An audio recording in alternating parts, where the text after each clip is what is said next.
TI का फिर U turn, मुज़ाकरात खत्म करने के ऐलान पर नजरसानी को तैयार हो गए। मुज़ाकरात जुडिशल कमीशन से मशरूत कर दिए। चेयरमैन बैरिस्टर गौहर ने मीडिया से गुफ्तगू में कहा कि दोबारा गौर कर लेते हैं, लेकिन हुकूमत कमीशन का ऐलान करे। खुले दिल के साथ मुज़ाकरात में बैठे थे, सिर्फ 2 मुतालिबात रखे थे। 7 दिन काफ़ी थे, कमीशन के लिए कोई पेशरफ्त नहीं हुई।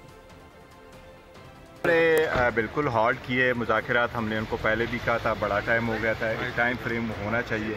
हम तो बड़े खुले दिल के साथ बैठे थे, एक नेक नियति के साथ बैठे थे, डिस्पाइट ऑल रिजर्वेशन बैठे थे, और हमने इनके लिए मुज़ाकरात के हद तक सिर्फ 2 मुतालिबात रखे थे। उस पर भी अमल दरामद कराना था और एक टाइम फ्रेम भी दिया था, और कमीशन के अनाउंसमेंट के लिए एटलीस्ट 7 दिन भी बहुत ज़्यादा है, वो खान साहब ने दिए थे। 7 दिन में भी प्रोग्रेस अगर आप शो नहीं करते तो ये आपकी नीयत को इरफान साहब कह रहे हैं कि देखिए दोबारा गौर करे, हुकूमत अनाउंस करे। अभी किस चीज़ ने रोका है? हम वो मुज़ाकरात हमने कह भी दिया कि हॉल्ट के, चलो ये तो कह देना कमीशन बनने जा रहा है। सब्सक्राइब करें और बेल दबाएं ताकि कोई खबर रह न जाए।